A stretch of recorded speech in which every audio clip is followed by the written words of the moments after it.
Welcome back. Skill गुरु में आपका फिर से स्वागत है। आज हमने पार्ट 6 में लिया है डिसेंट। कोई भी डिसेंट हम जब बना लेते हैं, बनाने के बाद उसमें हमें इन्हें आउट करने के लिए हमें नोज़ल की आवश्यकता पड़ती है। ठीक है, तो जब हम इक्विपमेंट को फैब्रिकेट करते हैं, फैब्रिकेट करने के टाइम पे हमें ये देखना होता है कि ये कौन सा डिसेंट है और फिर उसमें नोज़ल कैसे लगाना है। तो आज मैं आपको बता दूंगा कि नोज़ल कैसे लगता है। तो उसका आइए हम स्टार्ट करते हैं।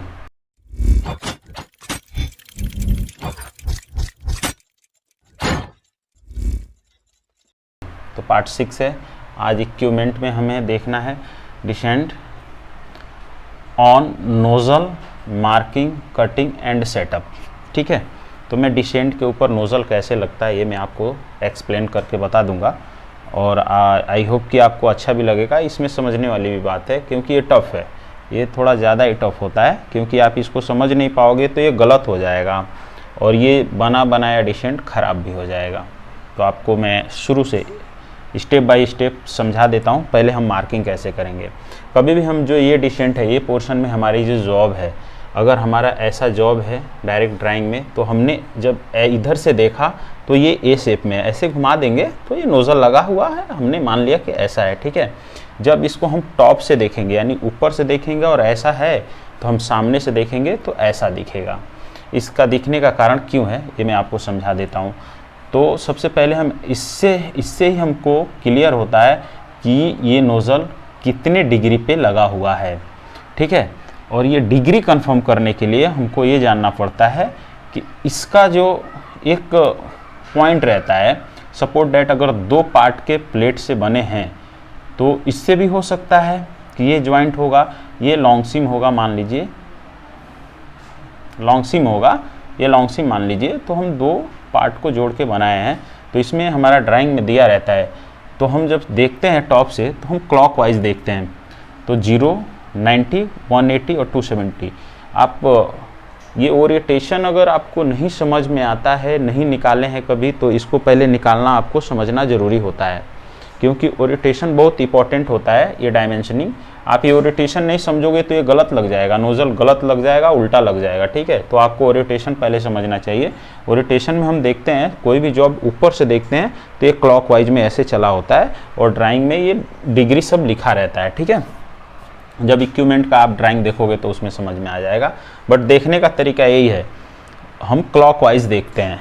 ओके, लेकिन इसी जॉब को जब उल्टा देखते हैं तो एंटी क्लॉकवाइज देखते हैं, लेकिन हम सीधा देखेंगे तो क्लॉकवाइज में आपको दिखेगा। तो हमने यहाँ क्या दिया है कि यहाँ 45 डिग्री पे एक होल दिख रहा है। ये होल यानी कि ये नोज़ल का लोकेशन होता है, ये जो नोज़ल लगा है उसका ये लोकेशन है। ठीक है, तो आइए मैं एक्सप्लेन करके आपको समझा देता हूँ। जब हम ऊपर से देखेंगे तो ऐसे दिखेगा, तो ओरिएंटेशन समझ जाएंगे, इसकी डिग्री समझ जाएंगे और इसी डिग्री, ये जो मार्किंग किया हुआ डिग्री रहता है, इसी डिग्री के ऊपर अगर इंसुलेटेड जॉब है तो इंसुलेशन क्लिट लगाना रहता है। बहुत सारा टीसी पॉइंट वगैरह तामझाम बहुत सारा आग लगता है जॉब में, वो सब लगाना रहता है। तो आप ये पहले डिग्री अगर समझ जाओगे आप तो आपको ये इजी हो जाएगा और आई होप कि आप समझ भी जाओगे। डिग्री ऐसा कुछ नहीं होता है। जब आप इस शेप में आपकी डिसेंट रहेगा, इस शेप में, तो सबसे पहले आप डिग्री कैसे निकालोगे एक बार और आपको समझा देता हूँ। आप यहाँ से सेंटर पॉइंट पकड़ लिए, अगर 0 ये लॉन्ग सीम ही दिया है तो यहाँ से पहले इसका सरकमफ्रेंस आप नाप लोगे। जितना सरकमफ्रेंस आएगा, सरकमफ्रेंस को 4 भाग में डिवाइड कर दोगे। ठीक है, 4 भाग में जब आप डिवाइड करोगे, जैसे कि सपोज डैट आपका सरकमफ्रेंस आ गया, इसका CF आ गया, इसका CF आ गया 1600, या इसका अगर ये ID 1000 है, 1000 है तो अलग आएगा, डिफरेंट आएगा, बट मैंने इसका CF मान लिया 1600 mm है, 1600 mm है। ठीक है, 1600 mm को सबसे पहले आप क्या करोगे, इसका ये होता है, इसका circumference divided by 360 degree, 1 degree का मान निकल जाएगा। यहाँ से 90 डिग्री, जो 1 डिग्री का मान रहेगा, 1 डिग्री का मान जो आता है उसमें आप इंटू करोगे 90 का, तो जो आएगा वो 1 क्वार्टर यानी 1 रीजन का होगा, यहाँ से यहाँ तक का जो 80 से आएगा वो। तो सपोज डैट मेरे हिसाब से 4 चौका 1600 यानी 400 आना चाहिए, 400। तो यहाँ से यहाँ का जो सरकमफ्रेंस है 400 है। ठीक है, 400 है। ओके, तो 400 के हिसाब से आप देख लोगे। यहाँ से फिर 45 1 डिग्री का जो मान रहेगा उसमें इसमें 1 × 45 का करोगे तो जो यहाँ से आएगा वो यहाँ तक इसका मार्किंग हो जाएगा। ओके, वो 45 डिग्री हो जाएगा। ठीक है, ये ओरिएंटेशन समझने का तरीका है। आई होप कि आप समझ गए होंगे। फिर उसके बाद से आते हैं, ये ओरिएंटेशन हो गया, ओरिएंटेशन आपने समझ लिया। लेकिन ये इतने समझ लेने से भी ये कटआउट यहाँ नहीं होगा, क्योंकि इसका जो पोर्शन है ना वो इस टाइप का है। ये ऊपर से कर्व है, इधर नक्कल एरिया आता है, ये क्राउनिंग एरिया आता है। तो ये इसको आप प्लेट नहीं है कि आप ऊपर रखे डिवाइडर घुमाए तो कट गया, ऐसे वो गलत हो जाएगा। ये क्या होगा, अगर आपने ऊपर से रखा काटा तो ये इधर एक एनिवन शेप रहेगा, ये ऊपर रहेगा, ये नीचे रहेगा, आपसे होगा भी नहीं, वो आएगा भी नहीं। ठीक है, तो इसको एक नज़र में आप समझने का कोशिश करो। सबसे पहले इसका लेआउट मारो। लेआउट क्यों मारो कि आप ड्राइंग से इसको समझते रह जाओगे, थक जाओगे, उससे अच्छा लेआउट मारोगे। जब आप लेआउट मारोगे तो एक लाइन जनरेट करोगे, एक लाइन से यहाँ से यहाँ से एक लेके एक कट मार के, एक इधर कट मार के एक सेंटर लाइन ड्राफ्ट करोगे। फिर इसका डिसेंट का, ये डिसेंट केवल हेमीस्फेरिकल के लिए है कि इसका रेडियस होता है, लेकिन दूसरे में के लिए नहीं होता है।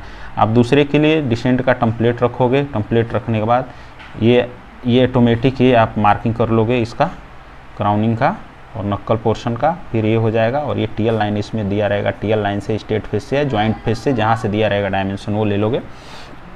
सेम टू सेम नोज़ल का ओडी मार्क करोगे। ठीक है, क्या करोगे, नोज़ल ओडी।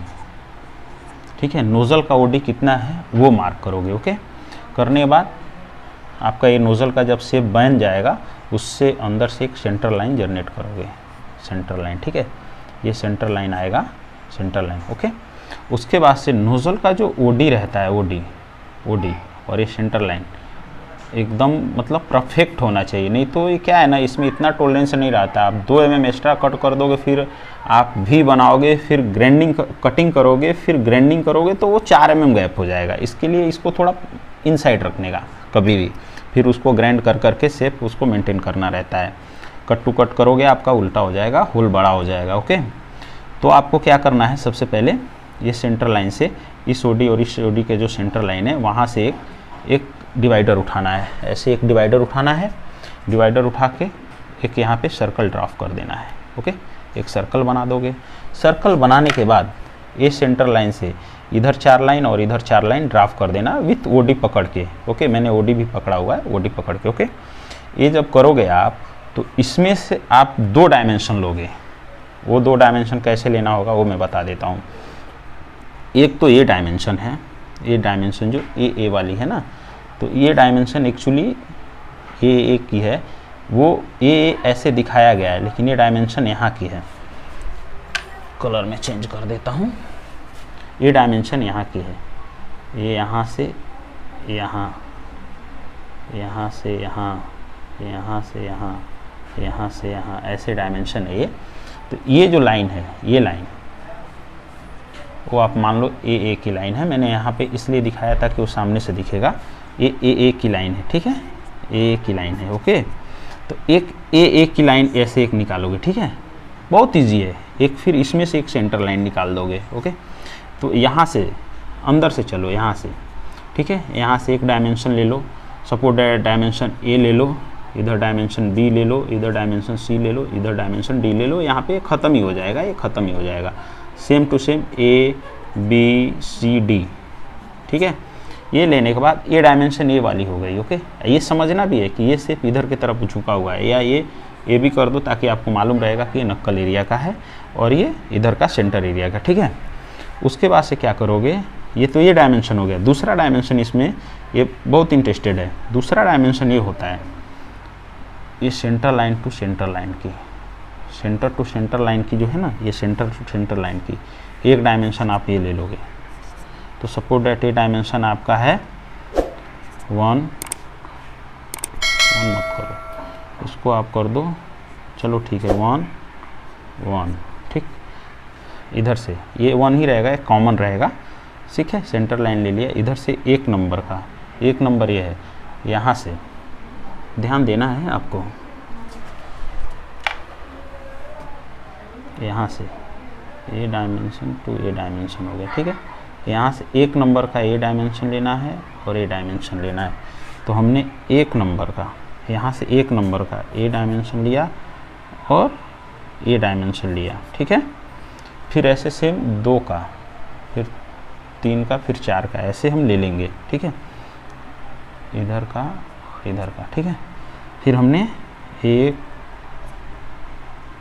2 3 और ये 4, ये लास्ट का ही मान लो, 4, ठीक है।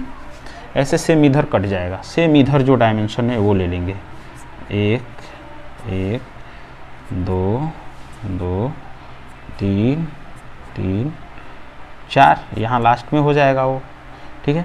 फिर हम स्केल रख के, ऐसे स्केल जो फ्लेक्सिबल एक स्केल हो स्टील की वो रखेंगे और एक पॉइंट टू पॉइंट को ऐसे मिलाना है, ऐसे मिलाना है, पॉइंट टू पॉइंट को ऐसे मिलाते जाना है, पॉइंट टू पॉइंट को ऐसे मिलाते जाना है, ऐसे मिलाते जाना है। ये क्या होगा, ये पुट्ठा होगा, कोई पतरा होगा, ऐसे मेटेलिक चीज़ जो कट जाए, इजीली कट जाए, ठीक है।